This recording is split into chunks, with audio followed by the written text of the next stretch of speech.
It is believed that BC 2700, a Buddhist monk, while praying or while meditating, some leaf fell into his pot of water, and he found that the water he found invigorating. So that is the genesis of tea. That is one story. There are different stories. Certain people who love India talk about India is the land of origin of tea, but there is nothing to prove that yet. I have just given few milestones on the development of tea, but the important things are 879 AD, then the tea has started spreading outside the China. In 1200, the Mongols who took over the China started spreading the tea, and it started cultivating as a medicinal herb. So in 1200 itself, people started knowing about the health benefits of tea. That is the first indication. In 1400, tea got introduced into China, and the now famous tea ceremony started at that time. In India, 1835, that is the time at which tea got introduced to China through East India Company. But before that, the Buddhist monk and the travelers, Arabian travelers who traveled to India, has bought the seeds of tea and planted it. One of the oldest plantations of tea in India you will find in the southern state of Kerala, in Munnar, where still you will find plants as old as 140 years, still yielding. So, if you look at the history of tea and the tea plant, nobody really knows how long it can grow and yield. So when I say that 150-year-old tea still yields leaf, or we can able to pluck tea from or leaf from those plants, nobody is willing to cut those or destroy those teas at this time and wanted to plant a new tree. The only time at which a new plantation comes up is if you are looking for a higher yield. That I'll talk to you little later.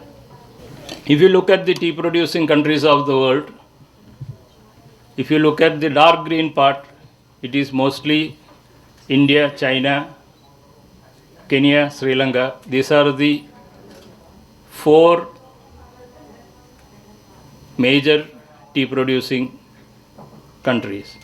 If you look at I have listed down the 10 producing countries, the quantity what they are producing, it is all million kilos.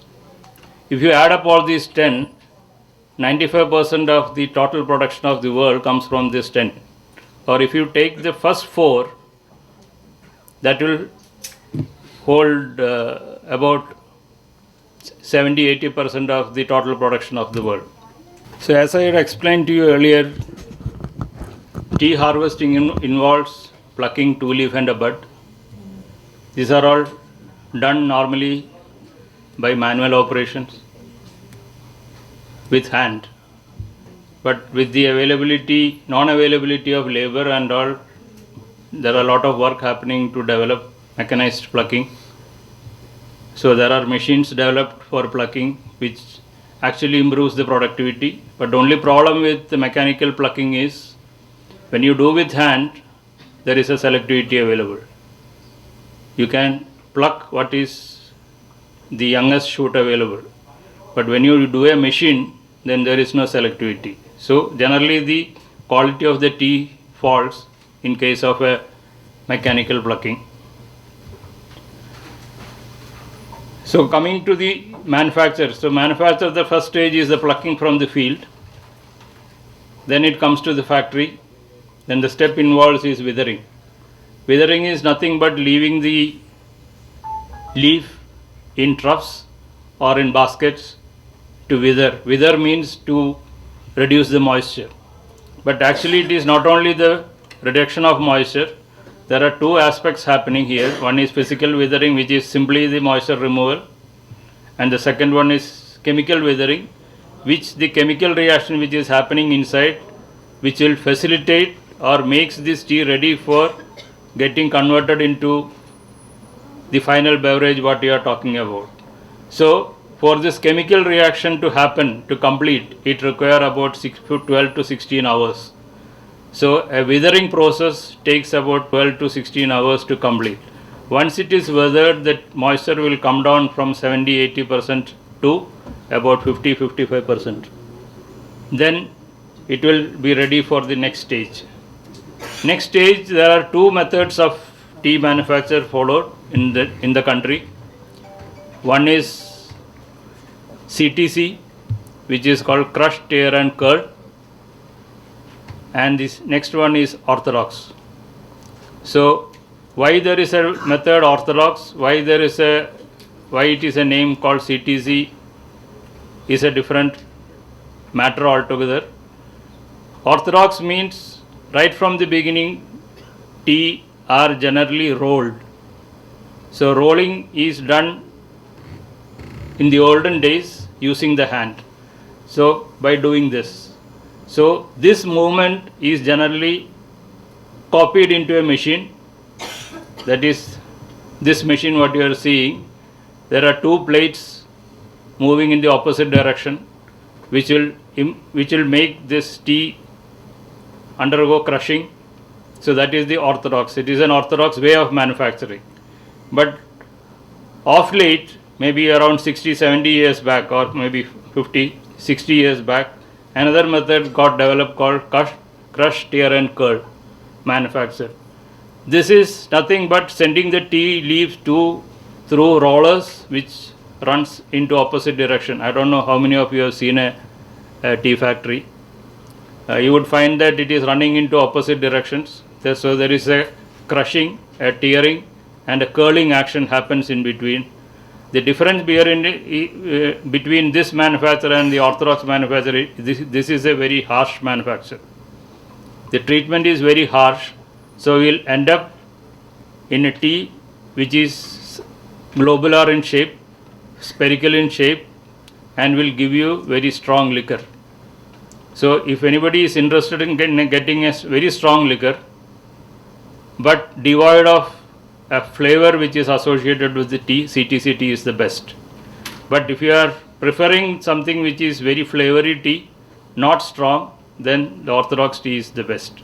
So this is the basic difference between the manufacture. Different steps are there. The steps involved in CTC manufacture, it is cutting. Then there is a step called fermentation. Fermentation is common for both orthodox and CTC.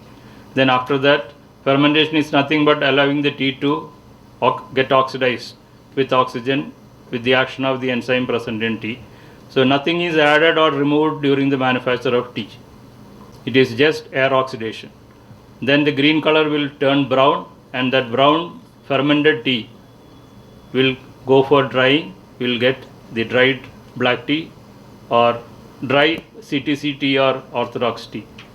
But the difference between this and the green tea manufacture is, this is the fermentation part. You will see that picture where the green color and the brown color teas are there.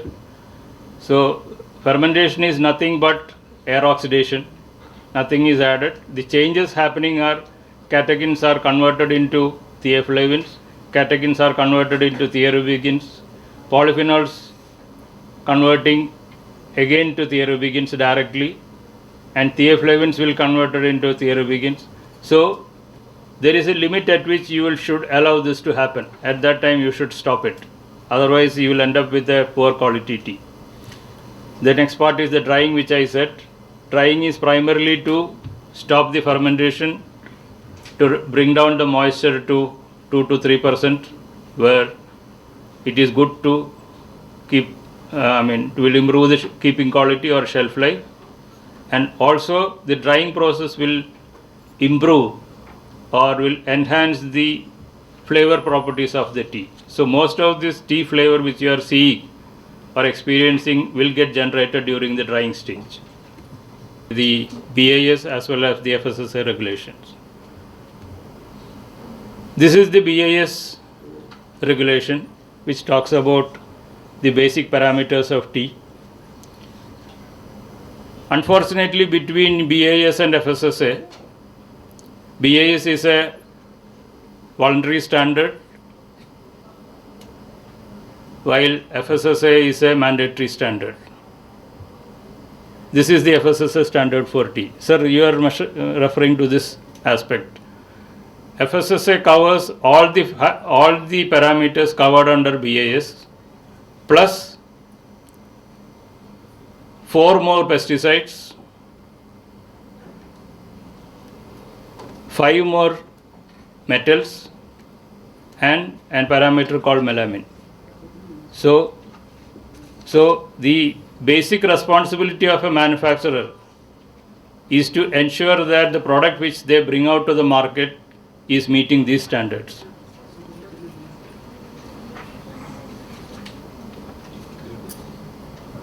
So this is the standard at which all the manufacturer has to meet, which is inclusive of the standard defined under BIS.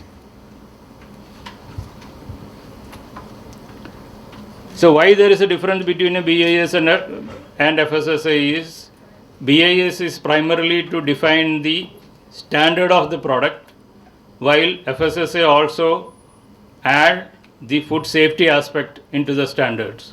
That is why they are talking about pesticide residue in a much more significant way, and also the heavy metals and the new one added called melamines. Unfortunately, there is no specification for microbial levels nor for moisture, so this part is not synchronized yet. As you all know that there are 30 standards in ISO which deals with tea, with 27 published standards and 3 standards in the making. So we are all part of either one of these things during its development.